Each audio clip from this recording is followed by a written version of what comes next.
आज हम महाभारत के आदि पर्व के एक बहुत ही नाटकीय मोड़ पर बात करने वाले हैं। जी कुरु राजकुमारों का वो शस्त्र कौशल प्रदर्शन और उसमें कर्ण की वो अचानक एंट्री। हाँ, बिल्कुल। हमारे पास जो स्रोत हैं वो इस घटना का बड़ा अच्छा विवरण देते हैं।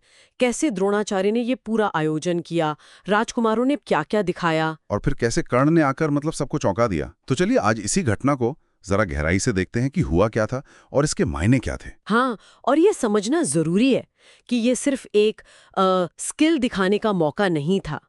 यहीं से वो बीज पड़े जिसने आने वाले बड़े टकरावों और वफादारियों की जमीन तैयार की। देखते हैं कि किरदारों ने कैसे रिएक्ट किया उस दिन। तो कहानी शुरू होती है गुरु द्रोणाचार्य से। वो घोषणा करते हैं कि भाई राजकुमारों की ट्रेनिंग पूरी हो गई है, अब वक्त है कि उनका हुनर दुनिया देखे। राजा धृतराष्ट्र ये सुन के काफी खुश होते हैं। हाँ, और वो विदुर को कहते हैं कि एक शानदार आयोजन करो। बिल्कुल, और विदुर तो जाने ही जाते थे अपनी व्यवस्था के लिए। उन्होंने भव्य तैयारी की। सही कहा। तो मंच तैयार हो गया था। प्रदर्शन का दिन आता है। हस्तिनापुर के लोग, शाही परिवार, कुंती, गांधारी सब मौजूद हैं। दूसरे राजा भी आए हैं। माहौल एकदम उत्सव जैसा है ना? बिल्कुल। और द्रोणाचार्य फिर एक-एक करके अपने शिष्यों को बुलाते हैं। युधिष्ठिर से शुरुआत होती है। तीरंदाजी, तलवारबाजी, सब राजकुमार अपना अपना कौशल दिखाते हैं। हाँ, लेकिन माहौल में गर्मी तब आती है जब भीम और दुर्योधन गदा युद्ध के लिए आमने सामने आते हैं।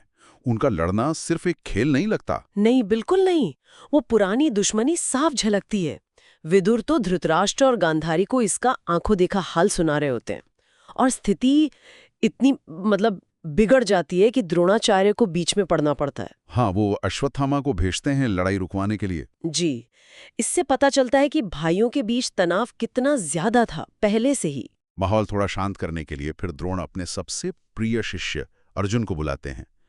बड़े गर्व से कहते हैं कि अब उसे देखो जो इंद्र का बेटा है, मेरा प्रिय अर्जुन। हाँ, अर्जुन की एंट्री भी शानदार होती है, सोने के कवच में चमकते हुए। और फिर वो जो दिव्य अस्त्रों का प्रदर्शन करते हैं, आग्नेय, वारुण, वायव्य, कमाल था वो। दर्शक तो वाह वाह कर ही उठते हैं।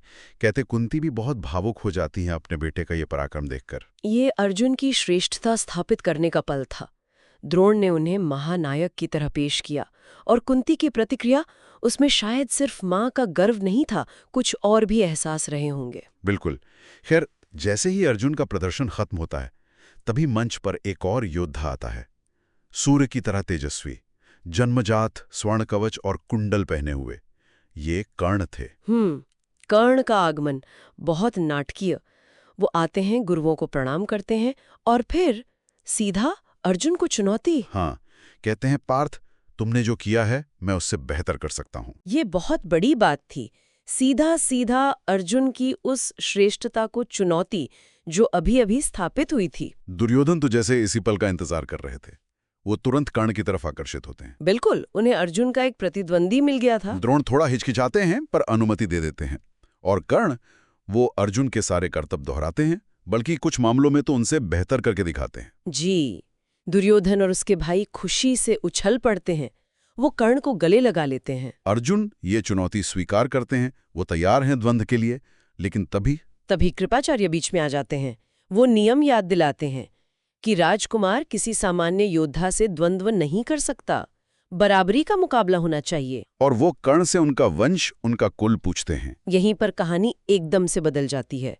कर्ण की योग्यता पर उनका जन्म सवाल उठा देता है।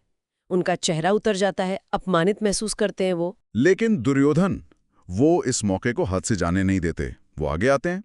वो शास्त्रों का हवाला देते हैं कि वीर और सेनापति भी राजा कहलाने योग्य हैं। और फिर वो एक ऐसा कदम उठाते हैं जो इतिहास बदल देता है। वो वहीं उसी वक्त कर्ण को अंग देश का राजा घोषित कर देते हैं। जी, और उनका राज्याभिषेक भी वहीं कर दिया जाता है, मुकुट पहनाया जाता है। ये दुर्योधन का बहुत बड़ा दांव था। हाँ, ये उदारता भी थी और गहरी रणनीति भी।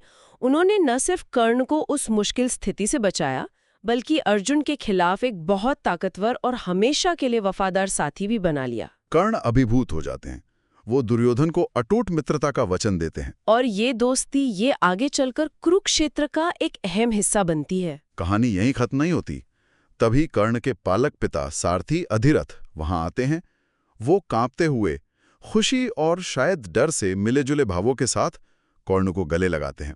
और ये देखकर भीमसेन वो फिर से ताना मारते हैं। हाँ, वो कर्ण को सूतपुत्र कहकर उनका अपमान करते हैं, मतलब सारथी का बेटा। ये उस वक्त के सामाजिक ढांचे पर सीधी चोट थी। योग्यता के ऊपर जन्म को रखा जा रहा था। दुर्योधन को गुस्सा आ जाता है। वो भीम को जवाब देते हैं, वो कर्ण की वीरता की बात करते हैं, उनके दिव्य कवच कुंडल का हवाला देकर उनके जन्म को भी असाधारण बताते हैं। बिल्कुल, दुर्योधन यहाँ पूरी तरह कर्ण के साथ खड़े दिखते हैं। तो दिन खत्म हो जाता है, कोई द्वंद्व नहीं होता। दर्शक बटे हुए हैं, कोई कर्ण की तरफ है, कोई अर्जुन की। हाँ, और कुंती वो अपने बेटे कर्ण को पहचान लेती हैं, मन ही मन खुश भी होती हैं, शायद चिंतित भी। और युधिष्ठिर तो कर्ण की धनुर्विद्या देखकर उन्हें अजेय मानने लगते हैं। तो ये था वो एक दिन जहां हुनर दिखाया गया, पुरानी दुश्मनी सामने आई, एक नया सितारा उभरा। और एक ऐसी दोस्ती बनी जिसने महाभारत की कहानी को हमेशा के लिए बदल दिया। ये घटना सिर्फ किरदारों के कौशल का टेस्ट नहीं थी। इसने वफादारी, सामाजिक नियम, व्यक्तिगत महत्वाकांक्षाएं, इन सबको उजागर कर दिया। और दुर्योधन का कर्ण को राजा बनाना वो उस दिन का सबसे निर्णायक पल था। उसने सारे समीकरण बदल दिए। बिल्कुल। और यहाँ ये सोचने वाली बात है कि अगर उस दिन कृपाचार्य ने वंश का सवाल न उठाया होता, या अगर दुर्योधन ने कर्ण का पक्ष ना लिया होता, तो क्या होता? हाँ, कहानी कितनी अलग हो सकती थी। शायद कुरुक्षेत्र का युद्ध भी कौन जाने। ये विचार शायद हमें इस घटना की और परतों को समझने में मदद करता है।